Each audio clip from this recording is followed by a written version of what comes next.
नमस्कार।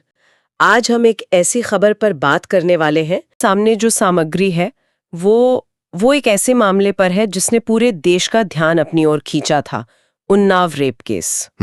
ये सिर्फ एक अपराध की कहानी नहीं है, बल्कि इसमें सत्ता, संघर्ष और न्याय के लिए एक बहुत लंबी लड़ाई के कई पहलू जुड़े हुए हैं। बिल्कुल। और हमारा मकसद सिर्फ घटनाओं को दोहराना नहीं है, नहीं, बल्कि ये समझना है कि ये घटनाएं किस क्रम में हुई, उनके पीछे की वजहें क्या थीं और कैसे एक लोकल लेवल पे शुरू हुआ मामला देश की सबसे बड़ी अदालत तक पहुंचा। तो चलिए इस मामले की परतों को खोलते हैं और समझते हैं कि इसमें सबसे महत्वपूर्ण क्या था। सबसे पहले बुनियादी तथ्यों पर नजर डालते हैं। ये घटना है जून 2017 की, सही है? हाँ, जून 2017। आरोप लगाने वाली एक 17 साल की लड़की थी। और जिस पर आरोप लगा वो थे कुलदीप सिंह सेंगर, जो उस वक्त उन्नाव से एक विधायक थे। एक बहुत प्रभावशाली विधायक। और यहीं से बात असल में दिलचस्प हो जाती है, क्योंकि शुरुआत ने, जैसा हमारे स्रोत बताते हैं, स्थानीय पुलिस ने मामला ही दर्ज नहीं किया। हाँ, और ये एक बहुत महत्वपूर्ण बिंदु है। ये दिखाता है कि जब आरोपी कोई प्रभावशाली व्यक्ति हो तो न्याय की प्रक्रिया के पहले ही कदम पर रुकावट आ सकती है। ये तो सबसे पहली दीवार होती है ना, कि आपकी शिकायत ही ना सुनी जाए। बिल्कुल। और इस मामले में एक बड़ा मोड़ तब आया जब, जैसा कि स्रोत बताता है, पीड़िता ने अप्रैल 2018 में लखनऊ में मुख्यमंत्री आवास के सामने आत्मदाह की कोशिश की। और उस एक कदम ने पूरे देश को हिला के रख दिया।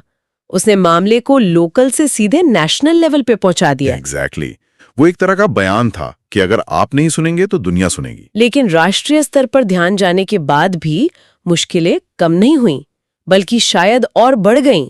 स्रोत में कुछ बहुत गंभीर घटनाओं का जिक्र है जो एक के बाद एक हुई। पहला तो पीड़िता के पिता की पुलिस हिरासत में संदिग्ध मौत हो गई। ये आत्मदाह की कोशिश की ठीक अगले दिन हुआ। हाँ, और फिर दूसरा, पीड़िता के चाचा को एक झूठे केस में जेल भेज दिया गया। पूरा सपोर्ट सिस्टम खत्म करने की कोशिश। हाँ, और फिर 2019 में वो कार एक्सीडेंट हुआ। वो तो शायद सबसे भयानक था। उस एक्सीडेंट में पीड़िता गंभीर रूप से घायल हुई और उसकी 2 मौसियों की उनकी मौत हो गई। यहाँ पर जो बात गौर करने वाली है वो इन घटनाओं का पैटर्न है। ये महज इत्तेफाक नहीं लगते। बिल्कुल नहीं। स्रोत साफ तौर पर कहता है कि कार एक्सीडेंट को साजिशन हत्या की कोशिश माना गया। तो अगर हम इन सभी घटनाओं को एक साथ देखें, पिता की मौत, चाचा का जेल जाना और फिर ये जानलेवा हमला, तो एक तस्वीर बनती है। हाँ, एक तस्वीर बनती है कि गवाहों को डराने और मामले को कमजोर करने की लगातार कोशिश की जा रही थी। और वो भी तब जब केस पर सबकी नजर थी। ये दुस्साहस दिखाता है उठाए गए जो बहुत जरूरी थे। पहला तो ये था कि केस को सीबीआई को सौंप दिया गया।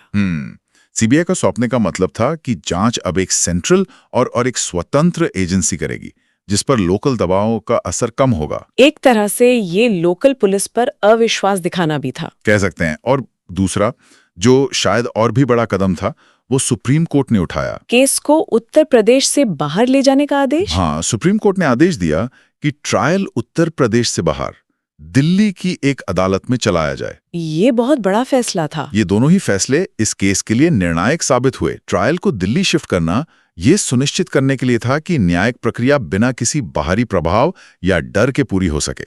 एक सेफ माहौल बनाने के लिए। बिल्कुल। ये दिखाता है कि न्यायपालिका ने मामले की संवेदनशीलता को समझा। तो इस लंबी और मुश्किल लड़ाई का अंत क्या हुआ? स्रोत हमें 2 तारीखें बताता है। दिसंबर 2019 में कुलदीप सिंह सेंगर को रेप का दोषी करार दिया गया। ये पहला बड़ा फैसला था। सालों के संघर्ष के बाद अदालत ने माना कि लड़की सच कह रही थी। और फिर मार्च 2020 में उन्हें सजा सुनाई गई। आजीवन कारावास, जुर्माना भी लगाया गया और उनकी विधायकी भी रद्द कर दी गई। हाँ, और ये भी महत्वपूर्ण है कि सजा सिर्फ एक आरोप के लिए नहीं थी। अच्छा, जैसा कि स्रोत में बताया गया है, सिंगर पर रेप के अलावा हत्या की साजिश और गवाहों को डराने जैसे आरोप भी साबित हुए। तो अदालत ने पूरे घटनाक्रम को देखा, सिर्फ शुरुआती अपराध को नहीं। एकदम।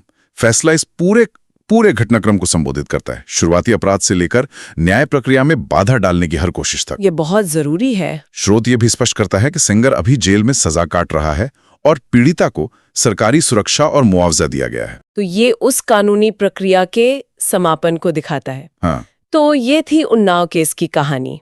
एक ऐसी लड़की की आवाज से शुरू हुई जिसे पहले तो अनसुना कर दिया गया, लेकिन जो अंततः देश की सबसे बड़ी अदालत में गूंजी और एक ऐतिहासिक फैसले तक पहुंची। इस पूरे मामले ने कई मुश्किल सवाल खड़े किए हैं। बिल्कुल। और हमारे श्रुत के अंत में इस केस के राजनीतिक असर पर और विस्तार से जानने का विकल्प भी दिया गया है। हाँ। ये हमें एक गहरे सवाल पर सोचने के लिए छोड़ जाता है। वो सवाल क्या है? सवाल ये है कि जब सत्ता में बैठे व्यक्ति से जुड़े ऐसे मामले सामने आते हैं और उनमें दोष साबित होता है, तो इसका राजनीतिक व्यवस्था और न्याय प्रणाली में जनता के विश्वास पर मतलब लंबे समय तक क्या असर पड़ता है? ये बहुत मौजू सवाल है। क्या इससे भरोसा बढ़ता है कि कोई कानून से ऊपर नहीं?